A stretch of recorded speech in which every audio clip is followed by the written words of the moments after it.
Selamat pagi, Assalamualaikum warahmatullahi wabarakatuh. Selamat berjumpa lagi dalam mata kuliah pendidikan grafika. Hari ini kita belajar bersama terlebih dahulu ya. Kita akan mulai materi pertama. Yang akan kita pelajari hari ini adalah yang pertama mengenai konsep dasar terlebih dahulu, yaitu pengertian penyuntingan kegrafikaan, kemudian tujuan penyuntingan grafika, dan ada juga ruang lingkup penyuntingan grafika.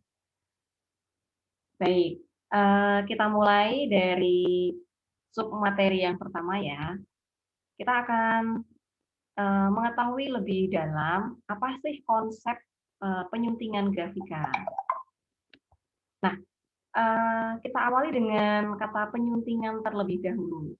Nah, Anda pasti sudah tidak asing ya mendengar kata penyuntingan. Ya, penyuntingan itu berasal dari kata sunting yang kemudian mendapatkan imbuhan pean.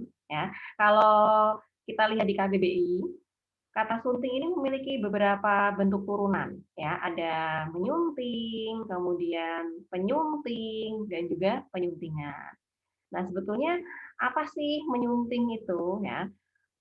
Kalau misalnya Anda pernah melakukan atau mendapatkan kuliah penyuntingan sebelumnya, pasti Anda sudah tidak asing lagi ya dengan kata sunting ini.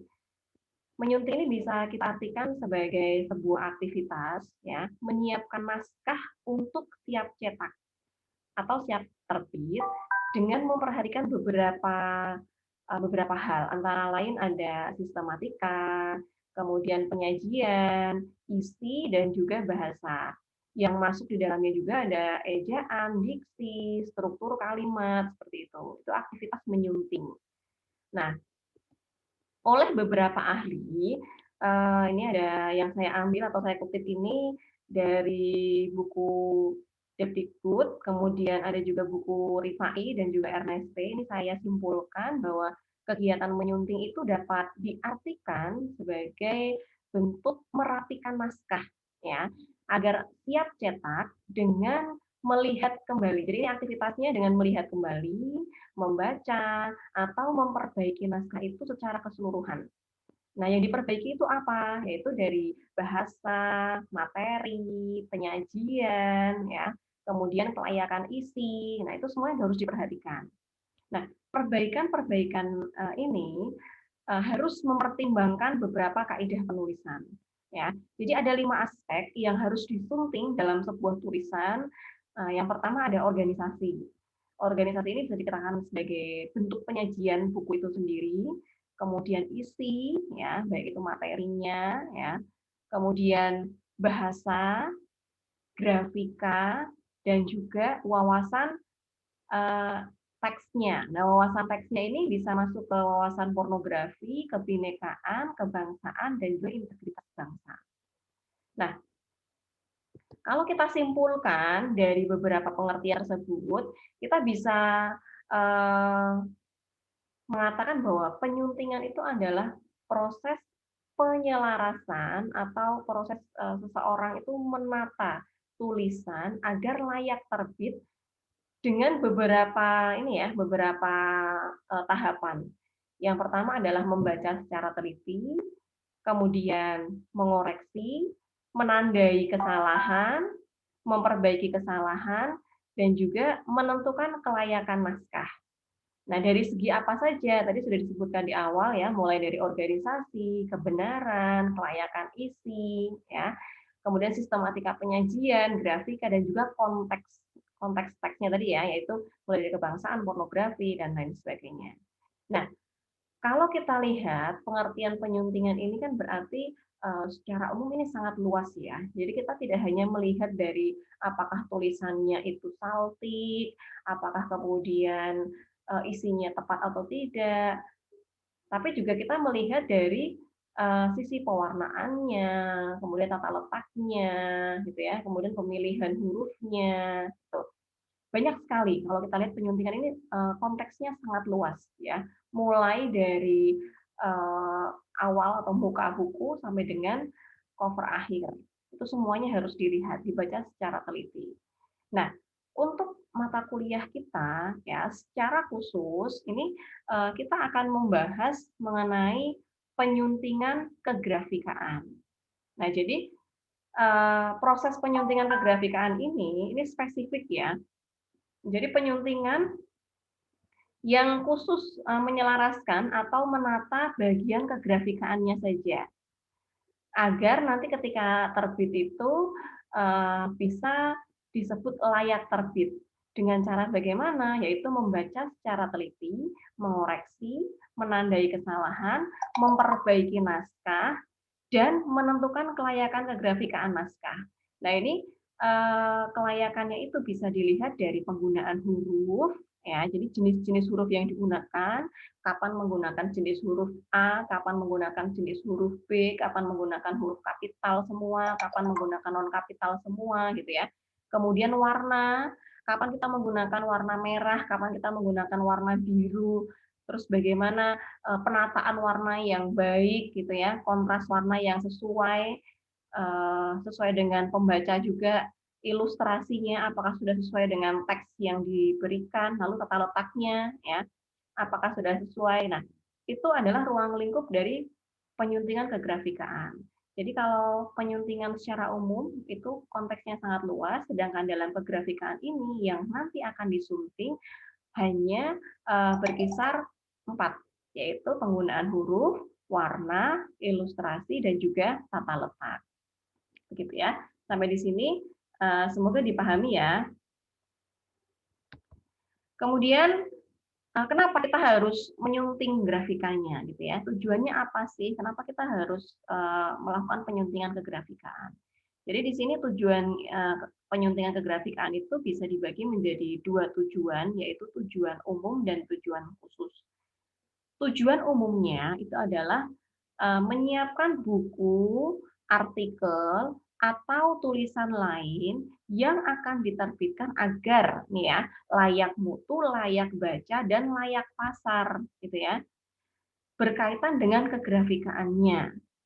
Nah, jadi kalau secara khusus ya, tujuannya ini adalah menyediakan bacaan atau tulisan yang layak baca kegrafikaannya. Nah, ukurannya apa? Batasannya apa? Ya, batasannya adalah yang pertama, kesesuaian jenis dan bentuk huruf yang digunakan. Tadi ya, jenis dan bentuk huruf yang digunakan. Kemudian yang kedua, kesesuaian warna yang dipilih, ya. Yang ketiga, kesesuaian ilustrasi dengan teksnya, dan yang keempat adalah penata letakan yang memadai. Nah, secara khusus ya di sini ada 4 hal. Nah, adapun ruang lingkup dari penyuntingan grafika ini meliputi 3 hal. Yang pertama, untuk aktivitas penyuntingan sendiri, nanti kita akan melakukan praktik 5 hal ya. Jadi yang pertama, nanti kita akan bersama-sama melihat, kemudian mencermati, dan membaca secara teliti aspek-aspek kegrafikaan buku. Nah, aspek-aspeknya meliputi 4 hal tadi yang sudah saya sebutkan. Kemudian mengoreksi, setelah mengoreksi, mana sih yang harus diperbaiki? Nah, hal-hal yang harus diperbaiki itu silakan ditandai terlebih dahulu, menandai kesalahan-kesalahannya, lalu diperbaiki. Nah, diperbaiki naskahnya, lalu Anda tentukan sebagai seorang penyunting Anda harus bisa menilai apakah dari unsur kegrafikaan yang sudah dianalisis tersebut sudah layak atau belum, gitu ya. Jadi pada akhirnya seorang penyunting itu harus bisa menentukan kelayakan sebuah buku, terutama kalau dalam hal ini adalah aspek kegrafikaannya. Nah, adapun aspek yang disunting nanti akan kita pelajari bersama-sama ya, huruf, warna, ilustrasi, dan juga tata letak. Lalu untuk ragam naskah yang nanti akan coba kita sunting ya, nanti ada 4 jenis ragam naskah. Yang pertama ada buku pelajaran, ya. Yang kedua ada buku pengayaan, yang ketiga jurnal, dan juga artikel media massa. Nah, untuk menentukan ragam naskah ini, seperti yang kita sepakati minggu lalu ya, nanti masing-masing dari Anda akan menganalisis 3 buku ya. Jadi untuk buku pelajarannya 3, buku pengayaannya 3, jurnalnya 3, dan juga artikel media massa juga 3. Nah, untuk menentukan apakah ini buku pelajaran atau buku pengayaan, jurnal, dan artikel media massa, Anda bisa melihat dari isinya ya. Nah, untuk buku pelajaran sendiri, Anda pasti tidak asing ya kalau buku pelajaran itu ya buku yang dipakai untuk menunjang, KD, KI dan KD. Jadi pasti isinya itu sesuai dengan kurikulum. Mau pelajaran apapun ya, bahasa Indonesia, matematika, IPA, IPS ya, kalau itu sesuai materinya atau yang tertulis di dalamnya sesuai dengan KI dan KD, berarti itu adalah masuk buku pelajaran, ya. Untuk jenis mata pelajarannya Anda bebas memilih pelajaran apa saja. Kemudian untuk buku pengayaan, Anda harus paham dulu ya, pengertian buku pengayaan ini adalah buku yang bisa menunjang pembelajaran, tapi tidak harus sesuai dengan KI dan KD. Ya, jadi yang bisa menunjang pembelajaran. Jadi misalnya contoh-contohnya seperti ini ya, misalnya pengantar akuntansi gitu. Kemudian bisnis usaha kecil atau misalnya beternak lele di kolam halaman atau bagaimana itu ya, itu termasuk buku pengayaan. Itu bisa digunakan dalam pembelajaran, tapi itu bukan buku utama. Ya, Anda bisa membedakan ya. Kemudian jurnal, Anda juga boleh memilih jurnal apapun ya. Kalau untuk jurnal ini Anda fokus ke ini ya, ke cover depan dan juga layout-nya serta pemilihan huruf. Kalau untuk warna, saya kira yang warna itu hanya cover depannya saja.